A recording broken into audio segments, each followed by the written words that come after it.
अलिबाग रेवदंडा मार्गावरील सहाण बायपास येथील पाल्हे पूल सध्या अपघाताला निमंत्रण देत असल्याचं चित्र समोर आलंय। अनेक वर्षांपासून या पुलाची दुरावस्था कायम असून तुटलेले कठडे आणि नुकसानग्रस्त संरक्षण रेलिंगमुळे वाहन चालकांमध्ये भीतीचं वातावरण आहे। स्थानिक नागरिकांनी तातडीनं दुरुस्तीची मागणी केली आहे। अलिबाग रेवदंडा, किहीम, चौल आणि मुरुड या किनारपट्टी भागांना जोडणारा सहाण बायपासवरील पाल्हे पूल हा अत्यंत महत्त्वाचा दुवा मानला जातो। या मार्गावरून दररोज हजारो दुचाकी, चारचाकी, एसटी बस, शालेय वाहनं आणि अवजड वाहनांची वाहतूक होत असते। मात्र पुलाच्या एका बाजूचे लोखंडी कठडे पूर्णपणे तुटलेले असून संरक्षण रेलिंगही अनेक ठिकाणी वाकून नदीच्या दिशेने झुकले आहेत। त्यामुळे वाहन चालकांचा थोडासा जरी तोल गेला किंवा समोरून येणाऱ्या वाहनाला वाट देताना वाहन बाजूला सरकलं तरी थेट नदीपात्रात कोसळण्याचा धोका निर्माण झालाय। सध्या केवळ तात्पुरत्या स्वरूपात काही लोखंडी पाईप लावण्यात आलेत, मात्र ते सुरक्षिततेच्या दृष्टीने अपुरे असल्याचं नागरिकांचं म्हणणं आहे। विशेषतः रात्रीच्या वेळी आणि पावसाळ्यात कमी दृश्यमानतेमुळे हा धोका आणखी वाढत असल्याची भीती व्यक्त केली जाते।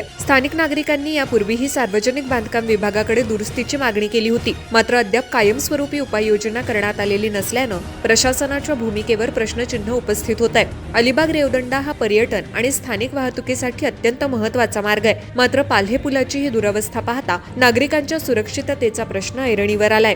आता कोणतीही दुर्घटना घडण्यापूर्वी सार्वजनिक बांधकाम विभाग या पुलाची तांत्रिक तपासणी करून तातडीनं दुरुस्ती करणार का, याकडे सर्वांचं लक्ष लागलंय। दरम्यान अलिबाग तालुक्यातील पाले पुलावरील संरक्षण कठडा कोसळल्यानंतर सार्वजनिक बांधकाम विभागाकडून डागडुजी करण्यात आली, मात्र ती डागडुजी अत्यंत तकलादू असल्याचा आरोप करत नागाव ग्रामपंचायतीच्या सरपंच हर्षदा मयेकर यांनी हा आरोप केलाय। नमस्कार, मी हर्षदा निखिल मयेकर, सरपंच ग्रामपंचायत नागाव।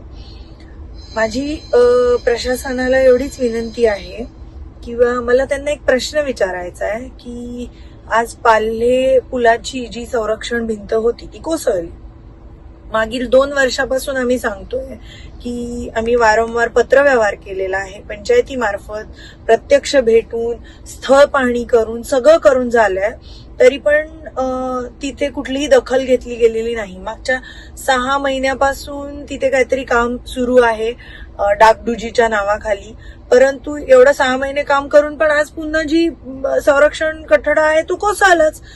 बेली पूल कमकुवत आहे असं सांगितल्याने एसटी बस बंद आहे। आज आक्षी, नागाव मधल्या विद्यार्थ्यांचे अतोनात हाल होत आहेत, प्रवाशांचे अतोनात हाल होत आहेत। संपूर्ण ट्रॅफिक, सगळी जड वाहतूक ही पूर्णपणे पाल्हे पुलावरनं वळवण्यात आलेली आहे आणि अशा परिस्थितीत आता पाल्हे पुलाची जी अवस्था आहे, ज्याचं आज तिथली संरक्षण भिंत कोसळली आहे, तर उद्या पूल पडला किंवा काही दुर्घटना घडली तर त्याला जबाबदार कोण? मला प्रशासनाला हा प्रश्न विचारायचा आहे की नुकतीच घडलेली सोलापूर जिल्ह्यातली तांदुळवाडी येथील दुर्घटना, आपलं महाडला जी दुर्घटना घडली ब्रिज पडल्यानंतर, त्याची पुनरावृत्ती होण्याची वाट बघतंय का प्रशासन? त्याच्यानंतर तुम्ही काम सुरू करणार आहात का? उद्या सकाळी आम्ही PWDच्या वरिष्ठ अधिकाऱ्यांची भेट घेऊन आम्ही पुढील ते काय ठोस पावलं उचलणार आहेत या बाबतीमध्ये याच्याबाबत आम्ही विचारणा करणार आहोत। आणि याच्यामध्ये म्हणजे मला वाटतं की त्यांचे डोळे बंद असतील, पण आमच्या समोर आम्ही इथे आमचं जे प्रशासन आहे ते काही डोळे झाकून बसलेलं नाहीये आणि आम्ही प्रशासनाला विनंती करतोय की त्यांनी कृपया या सगळ्याकडे जातीने लक्ष देऊन हा ब्रिज लवकरात लवकर, नवीन ब्रिज तसेच हा जो जुना ब्रिज आहे त्याची व्यवस्थितपणे, जबाबदारपणे डागडुजी किंवा दुरुस्ती ही करून घ्यावी आणि होणारी दुर्घटना टाळावी, एवढीच विनंती करते।